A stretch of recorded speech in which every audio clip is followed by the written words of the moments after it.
मन खिन्न होने की स्थिति में राजा पसेनदी तथागत बुद्ध की शरण में जाते हैं और प्रश्न करते हैं कि तथागत बुद्ध, आप मरणांतर भी रहते हैं, आपका जन्म, जिस संबंध में बात करते हैं। तो इस संबंध में बुद्ध एंड धम्म के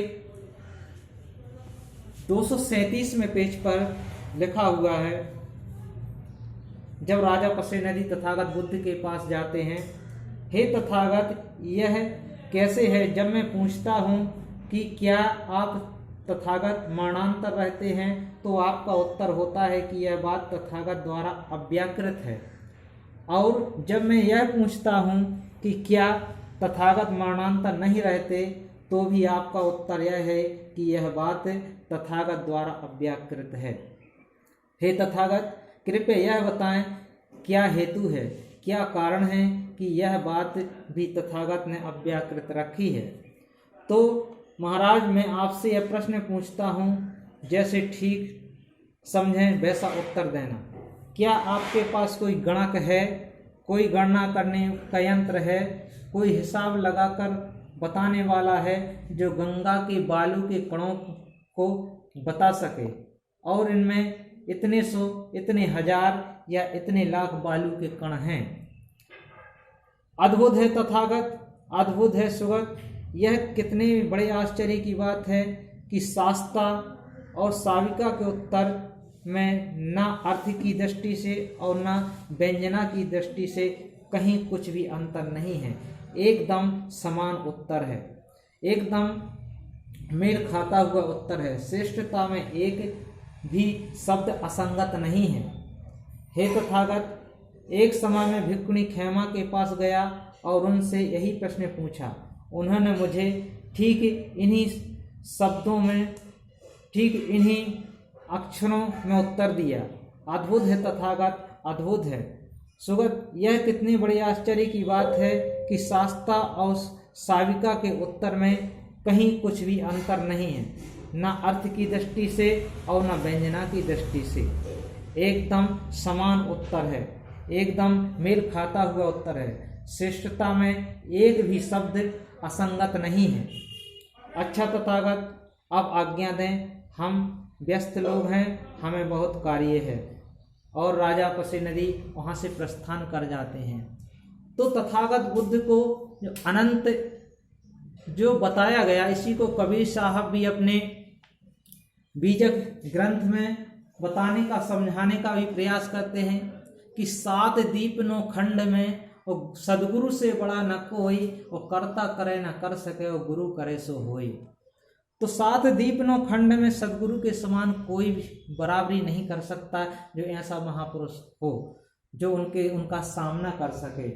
इसलिए हमें इस बात को समझना भी जरूरी है। इसी बात को सहजवाई भी लिखती हैं कि 68 तीरथ गुरु चरण और परवे होते अखंड, और सहजो ऐसा धाम नहीं और सकल अंड ब्रह्मांड। तो समय के सदगुरु, सम्यक संबुद्ध, तो समय के महापुरुष जो होते हैं वह आदि और अंत से परे होते हैं। तो हमें उस आदि और अंत के इस मर्म को समझना होगा। तो इसीलिए कहा गया कि 7 समुद्र की जो मसी करूं, वो लेखन सब बन रहा है, और धरती सब कागज करूं, और सदगुरु गुण लिखाना जाए। तो सदगुरु का गुणगान कभी भी कोई पार नहीं पा सकता है। तो बात आती है पुनर्जन्म की कि पुनर्जन्म क्या है, कैसे होता है। तो इस बात में पेज नंबर 232 पर बौद्ध एंड धम्म में लिखा हुआ है कि यह प्रश्न पूछा जाता है कि मरने के बाद क्या होता है। बुद्ध के समकालीन आचार्यों के 2 अलग तरह के मत थे। एक वर्ग शाश्वतवादी था और दूसरा आत्मवादी कहलाता था। दूसरा उच्छेदवादी कहलाता था।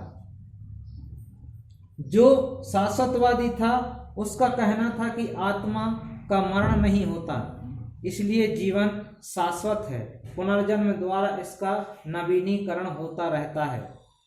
उच्छेदवादियों के मत का सार एक शब्द उच्छेदवाद में व्यक्त किया गया था, जिसका अर्थ है कि मृत्यु विनाश ही प्रत्येक वस्तु का अंत है। मृत्यु के बाद कुछ भी शेष नहीं रह जाता।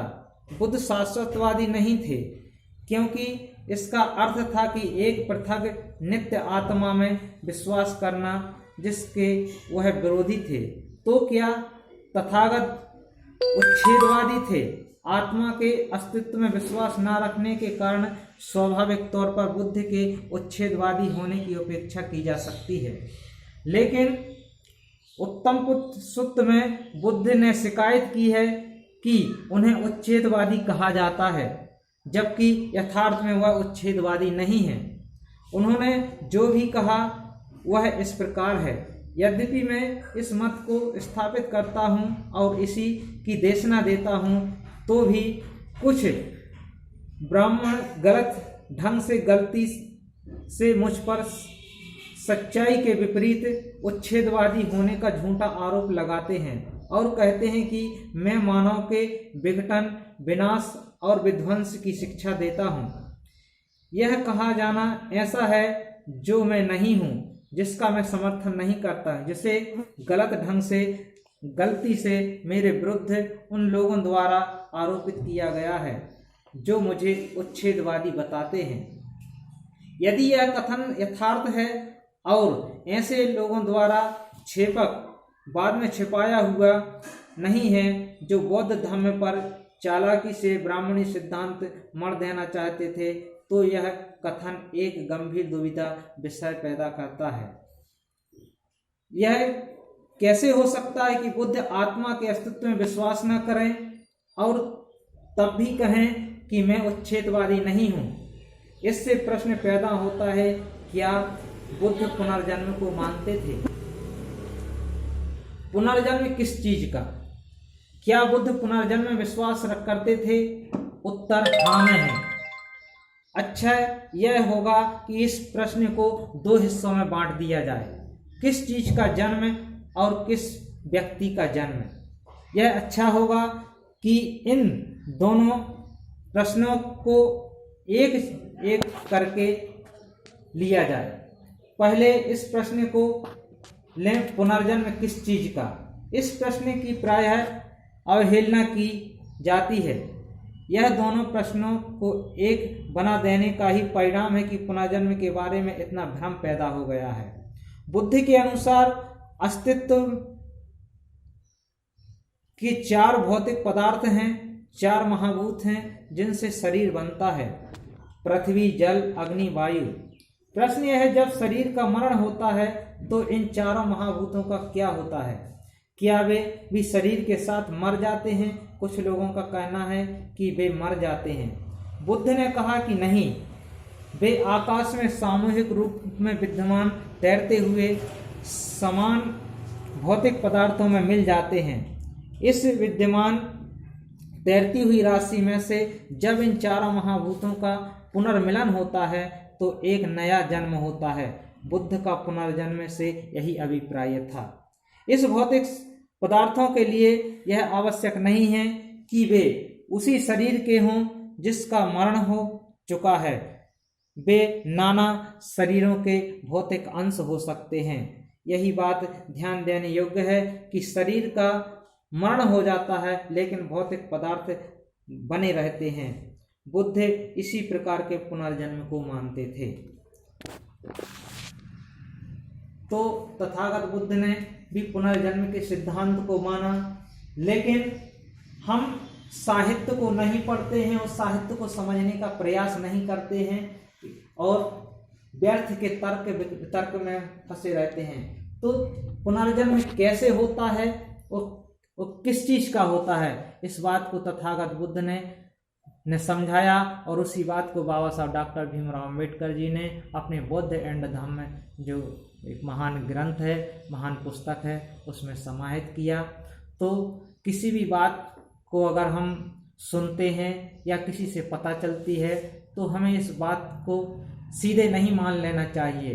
तो हमें उस चीज़ पर विचार करना चाहिए और जब उसका सही तरीके से हम उन्मूलन ना कर लें, हम उस बात को परख ना लें, तब तक किसी भी बात को नहीं मानना चाहिए। तो आज के लिए जो पुनर्जन्म के संबंध में जो सिद्धांत थे उस पर आपके सामने कुछ विचार महापुरुषों के रखे, इसमें आपकी जो भी राय हो कमेंट बॉक्स में लिखें। वीडियो को लाइक करें, शेयर करें और चैनल को सब्सक्राइब करें, और जिससे आने वाले नए वीडियो की नोटिफिकेशन आपके मोबाइल तक पहुंच सके। इन्हीं शब्दों के साथ वाणी को विराम। जय भीम, जय भारत, जय संविधान, वंदे मातरम।